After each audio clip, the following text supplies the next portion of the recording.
January 17th, 1945. A bitter wind cut across the darkened forest of the Ardennes. Snow crunched under every cautious step, and the horizon was fractured by the looming silhouettes of armored beasts. Massive king tigers prowled silently through the tree line, their iron hulls glinting faintly under the cold moonlight. Inside one of these mechanical monsters, crews huddled behind thick steel, unaware that every engine's whisper, every exhaust plume, was betraying their position. A lone Allied gunner crouched in a shallow trench, eyes fixed on the night. The rifle's crosshair rested not on the hull itself, but on the faint, glowing exhaust vent at the rear of the lead Tiger. Every breath fogged in the icy air, every heartbeat measured in seconds. This was no ordinary shot. It was a calculated exploitation of a vulnerability almost invisible to anyone not trained to see it. The forest held its breath. Stars flickered faintly above, and the distant rumble of tanks echoed like distant thunder. One precise, patient strike had the potential to unravel an entire battalion, turning armored might into a trail of fire and chaos. This single moment under the cover of darkness would redefine what it meant to confront the King Tiger at night. And it began with the smallest of openings. The gunner's hand tightened around the rifle, and the hunt began. By early 1945, the war in Europe had reached a critical phase. The German army, battered and retreating on multiple fronts, still relied heavily on its armored divisions to stem the Allied advance. Among these, the King Tiger tanks, technically designated Tiger II, were the crown jewel of German engineering. With frontal armor up to 150 mm thick and an 88 mm high-velocity gun, they were nearly impervious to standard Allied anti-tank weapons. Yet despite their fearsome reputation, they were not invincible. Mechanical complexity, slow maneuverability, and logistical strain made them vulnerable, particularly under the cover of darkness. Allied forces had learned to adapt. Night operations, previously avoided due to disorientation and friendly fire risk, became an essential tactic to offset German technological superiority. Units experimented with observation, camouflage, and precision strikes, seeking weaknesses in what appeared to be indestructible armor. Intelligence reports had noted the telltale heat signature of engine exhausts, a minor but exploitable flaw in the otherwise impervious tanks. In the Ardennes, terrain and weather played a decisive role. Dense forests, frozen streams, and uneven snowdrifts complicated movement for even the most experienced crews. German tank units, accustomed to daylight operations where range and firepower dominated, were suddenly forced to navigate in near-total darkness. Allied gunners, conversely, had adapted to these conditions, using the shadows, muffled engine sounds, and thermal traces to anticipate enemy movement. This night in January 1945, a small Allied platoon prepared for a daring engagement. Their objective was not a frontal assault, but a calculated disruption. Intelligence had identified a battalion of King Tigers moving in formation, their path predictable yet deadly. Every snow-covered ridge, every faint exhaust plume became a potential guide for precision targeting. The stage was set for a confrontation where technology, human skill, and the harsh winter environment would collide. The forest seemed alive with tension, every creak of metal and rustle of snow a potential omen. And in this frozen darkness, a single gunner's focus would determine the outcome of an entire armored column. The King Tiger Battalion advancing through the Ardennes was composed of nearly a dozen tanks, each accompanied by infantry support and supply vehicles. Their sheer size and firepower made them formidable, but it also made them highly visible at night. Every engine exhaled clouds of heat, a signature that could betray their position to an observant adversary. Allied reconnaissance had painstakingly mapped their likely route, noting terrain advantages where ambushes could be staged and escape routes blocked. Night warfare presented unique challenges for both sides. German crews relied on their optics and experience, but their vision was limited under starlight. Any movement, no matter how subtle, risked giving away location. At the same time, Allied soldiers had begun experimenting with indirect targeting methods, learning that even the strongest armor had weaknesses when exploited correctly. The concept of thermal exhaust targeting, aiming at the heat vent of the engine, was one such innovation. It required patience, precision, and nerves of steel, as misjudging distance or timing could result in catastrophe. The terrain further shaped the engagement. Snow-laden ridges provided cover for advancing gunners, while the German tanks struggled to maintain formation on slippery, uneven ground. Visibility was limited to moonlight glinting off icy surfaces and the faint, glowing exhausts of the Tiger engines. Every step for the Allied platoon was calculated. One misstep could trigger an early confrontation. One misfire could reveal their position. In these conditions, human skill and technological understanding intersected. A well-placed shot at the engine's exhaust could disable a Tiger, rendering its powerful gun useless and turning a seemingly unstoppable machine into a stationary target. Commanders on both sides understood the stakes. For the Germans, losing even a single Tiger was a strategic blow. For the Allies, exploiting this weakness could tilt the balance in a localized battle. And so, beneath the frozen canopy of the Ardennes, the stage was set. One calculated strike, one patient observation could transform the night from a perilous gamble into a decisive victory. The moment of truth approached, quietly, inexorably. The human element in this battle was paramount. The Allied gunner, a young soldier trained in observation and precision, carried the weight of an entire platoon's success on his shoulders. Hours of cold, tense waiting had sharpened his senses. Every whisper of wind, every faint mechanical hum from the Tiger Battalion was carefully catalogued in his mind. He understood the stakes. One wrong movement, one miscalculation, could mean death for himself and his comrades. Yet there was a calm focus in his eyes, born from relentless training and an instinct honed in previous night engagements. Tactically, the battle was a study in patience and positioning. The Allied platoon had selected elevated ridges and snow-covered hollows to conceal themselves. The King Tigers, despite their massive presence, were vulnerable to the topography that restricted their maneuverability. By choosing these positions, the gunners could anticipate the enemy's path, limiting exposure and maximizing the potential for a disabling shot. Every ridge and shadow became a natural guide, allowing precision strikes without alerting the entire battalion. Technology played its silent but decisive role. While the King Tiger's armor was nearly impervious to conventional rounds, the thermal exhaust presented a weakness few had exploited. Heat vents designed to release energy from overworked engines glowed faintly even in the freezing night. The gunners had learned to observe these subtle signs, translating thermal traces into actionable targets.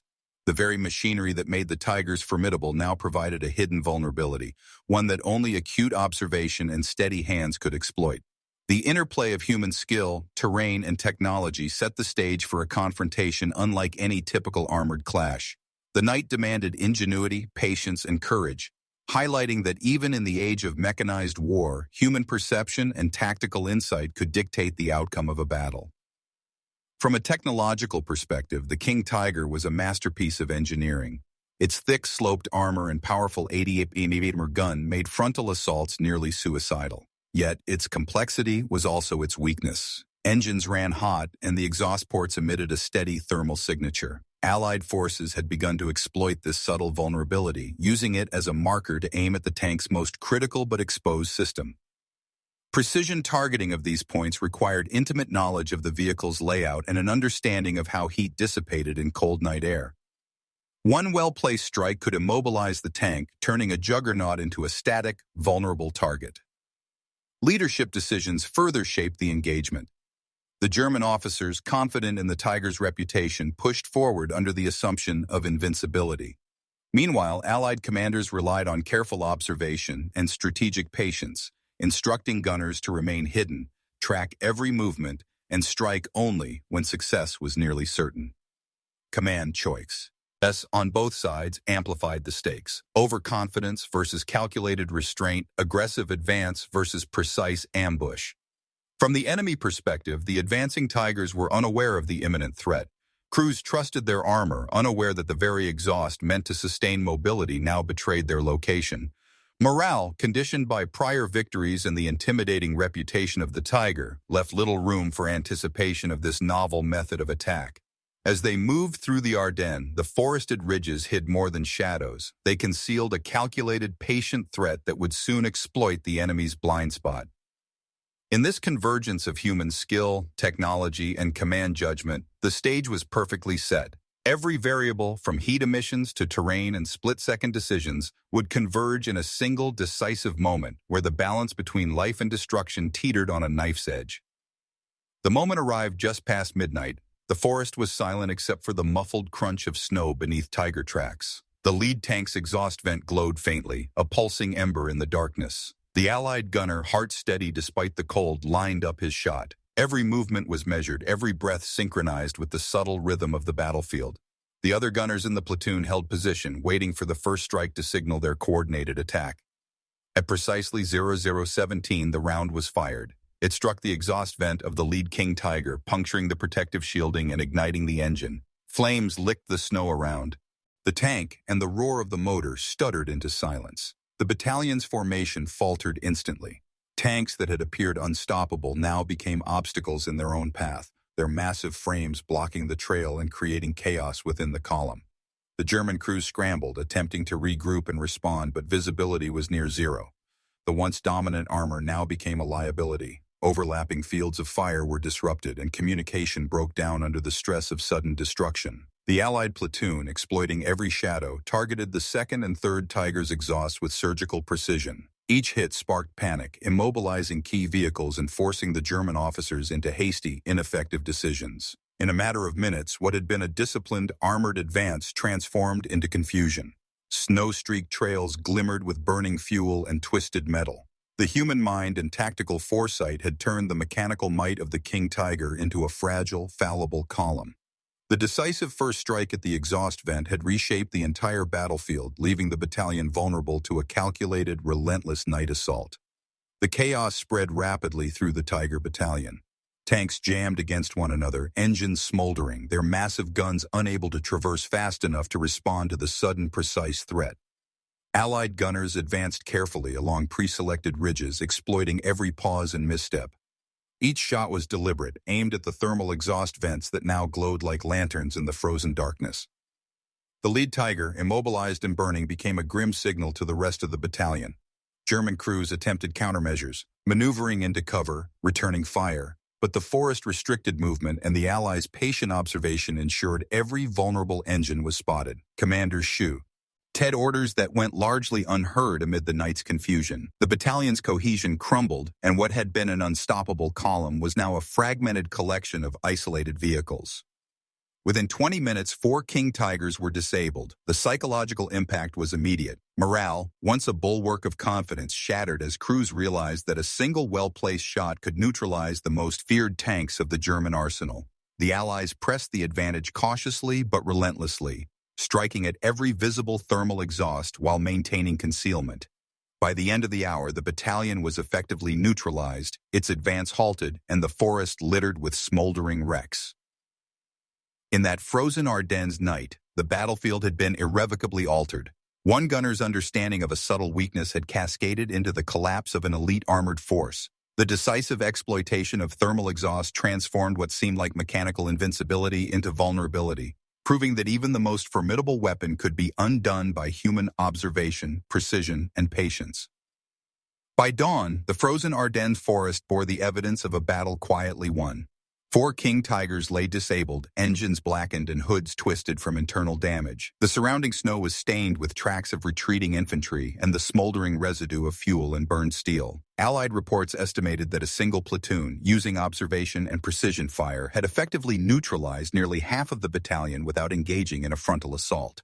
German losses were both material and psychological. Each disabled Tiger represented not only thousands of pounds of engineering but also trained crews suddenly rendered helpless. Survivors spoke later of the terror that gripped them in the dark, the sudden realization that their famed tanks were not invulnerable. Commanders, once confident in the armor's supremacy, began issuing cautionary orders for night operations, emphasizing the vulnerability of engine systems and the need for stricter formation discipline. Allied forces, conversely, recognized the significance of this engagement.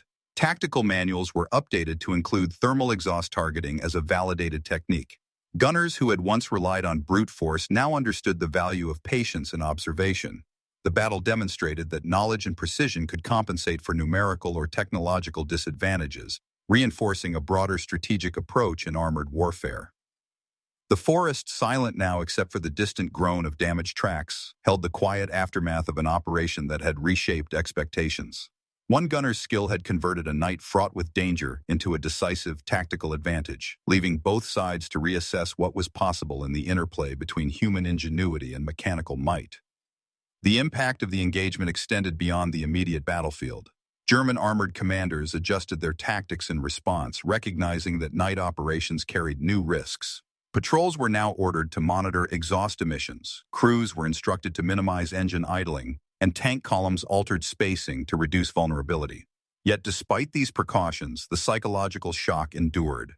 The notion that the supposedly invincible King Tiger could be disabled by a single well-aimed shot haunted officers and men alike, influencing strategic decisions in subsequent engagements.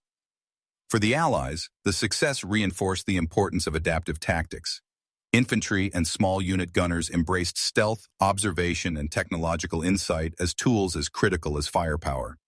Reports circulated detailing the effectiveness of targeting thermal exhausts, establishing a precedent for combining human skill with an understanding of enemy machinery. This knowledge gradually disseminated across other theaters of war, shaping armored engagements wherever German heavy tanks operated. Historical records, including after-action reports, highlight the efficiency and minimal casualties of the operation. While other battles of the period were defined by overwhelming firepower or massive offensives, this engagement demonstrated that intelligence, patience, and precision could decisively neutralize even elite units. The battalion's destruction, though numerically small, became emblematic of a shift in armored warfare. Technological superiority could no longer guarantee dominance without tactical awareness. The Ardennes forest, scarred by burned steel and disrupted formations, now stood as a testament to the interplay of strategy, skill, and human observation. The event was more than a tactical victory. It was a lesson in ingenuity under pressure, where careful calculation outweighed raw strength and where a single gunner could rewrite the rules of engagement for an entire armored force. In the quiet aftermath, the forest held a solemn reminder of both human ingenuity and the fragility of even the most formidable machines. The King Tiger, long feared as a symbol of invincibility, had been undone not by overwhelming force but by observation, patience, and a single soldier's understanding of a hidden vulnerability. This moment illustrated a timeless truth of warfare. Technology alone does not guarantee victory. Knowledge, perception, and the courage to act decisively can shift the balance even against seemingly insurmountable odds. For armored warfare, the engagement marked a turning point. Tactics evolved, emphasizing precision, stealth, and the targeting of weak points. Soldiers learned that mastery of the battlefield came not only from the size of guns or thickness of armor, but from interpreting the subtle cues hidden in movement, heat, and sound. The night of January 17, 1945, became a study in how human skill could exploit mechanical weakness, reshaping strategies for the remainder of the conflict. More broadly, the story resonates beyond military history. It speaks to the enduring power of observation, patience, and calculated risk in moments of high stakes. A single act, executed with knowledge and focus, can ripple outward to influence outcomes far greater than its apparent scale. The gunners of the Ardennes proved that even in the chaos of war, clarity of mind and attention to detail could turn vulnerability into advantage, leaving a legacy of courage, ingenuity, and the quiet heroism of those who see what others cannot.